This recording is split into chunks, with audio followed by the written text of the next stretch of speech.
Hi hello friends, welcome back to my channel. ಇವತ್ತಿನ ವಿಡಿಯೋದಲ್ಲಿ ಮಂಡಕ್ಕಿ ಒಗ್ಗರಣೆ ಅಂತ ಕರೀತಾರೆ, ಇಲ್ಲ ಪುರಿ ಒಗ್ಗರಣೆ ಅಂತ ಕರಿತೀವಿ, ಇಲ್ಲ ಅಂತ ಹೇಳಿದರೆ ಪುರಿ ಉಪ್ಪಿಟ್ಟು ಅಂತ ಕರಿತೀವಿ. ಅದನ್ನು ಹೇಗೆ ಮಾಡೋದು ಅಂತ ನೋಡೋಣ. ಇದೊಂದು ಕ್ವಿಕ್ಕಾಗಿ ಆಗುವಂಥ ರೆಸಿಪಿ. ನಾನು 2 ಕಪ್ ಅಷ್ಟು ಕಡಲೆಪುರಿ ತೊಗೊಂಡಿದ್ದೀನಿ. ಅದು ಜಸ್ಟ್ ನೀರಲ್ಲಿ ನಾನು ವಾಶ್ ಮಾಡಿಬಿಟ್ಟು ಬೇರೆ ಬೌಲ್ಗೆ ಟ್ರಾನ್ಸ್ಫರ್ ಮಾಡ್ಕೊಂಡಿದ್ದೀನಿ. ಜಾಸ್ತಿ ಹೊತ್ತು ನೆನೆಸ್ಕೋಬೇಡಿ, ಇಲ್ಲಾಂದರೆ ಪುರಿ ತುಂಬ ಮೆತ್ತಗಾಗೋಗುತ್ತೆ. ಇದಕ್ಕೆ ನಾನು 2 ಮೀಡಿಯಮ್ ಸೈಜ್ ಈರುಳ್ಳಿ, ಕಾಯಿ ತುರಿ, ಹಸಿಮೆಣಸಿನ್ಕಾಯಿ, ಕೊತ್ತಂಬರಿ ಸೊಪ್ಪು, ಕರಿಬೇವು ತೊಗೊಂಡಿದ್ದೀನಿ. ಈಗ ಒಂದು ಬಾಣಲಿಗೆ ಒಂದು 2-3 ಸ್ಪೂನ್ ಎಣ್ಣೆ ಹಾಕೊಳ್ಳಿ. ಎಣ್ಣೆ ಕಾದಿದ ತಕ್ಷಣವೇ ಸಾಸಿವೆ ಹಾಕೊಳ್ಳಿ, ಉದ್ದಿನಬೇಳೆ, ಕಡಲೆಬೇಳೆ ಹಾಕೊಳ್ಳಿ. ಕಡಲೆ ಬೀಜ ಬೇಕಂದರೆ ಹಾಕ್ಕೋಬೋದು, ಅದು ಆಪ್ಷನಲ್ಲು. ನಾನಿಲ್ಲಿ ಕಡಲೆ ಬೀಜ ಏನೂ ಹಾಕ್ಕೊಂಡಿಲ್ಲ.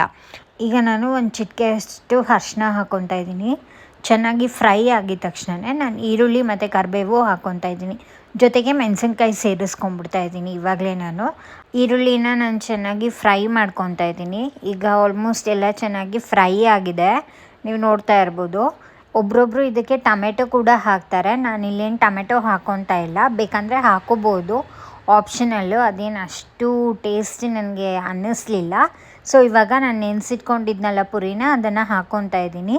ಪುರಿ ಹಾಕ್ಕೊಂಡಿದ್ದ ತಕ್ಷಣವೇ ಒಂದು ಸ್ವಲ್ಪ ಉಪ್ಪು ಹಾಕ್ಕೊಳ್ಳಿ. ಜಾಸ್ತಿ ಉಪ್ಪು ಹಾಕ್ಕೊಳಕ್ಕೆ ಹೋಗಬೇಡಿ, ಅಂದರೆ ಕಡಲೆಪುರಿನಲ್ಲಿ ಉಪ್ಪು ತುಂಬ ಇರುತ್ತೆ. ಸೊ ಇವಾಗ ನಾನು ಚೆನ್ನಾಗಿ ಮಿಕ್ಸ್ ಮಾಡ್ಕೊತಾ ಇದ್ದೀನಿ. ಮಿಕ್ಸ್ ಮಾಡ್ಕೊಂಡಾದ್ಮೇಲೆ ನಾವು ಫ್ರೆಶ್ಶಾಗಿ ಕಾಯಿ ತುರಿದಿಟ್ಕೊಂಡಿದ್ದೀವಲ್ಲ, ಒಂದು 5-6 ಸ್ಪೂನಷ್ಟು ನಾನು ಕಾಯಿ ತುರಿ ಹಾಕ್ಕೊತಾ ಇದ್ದೀನಿ. ಕಾಯಿ ತುರಿ ಎಷ್ಟು ಹಾಕ್ತೀವೋ ಅಷ್ಟು ಟೇಸ್ಟ್ ಬರುತ್ತೆ ಇದಕ್ಕೆ.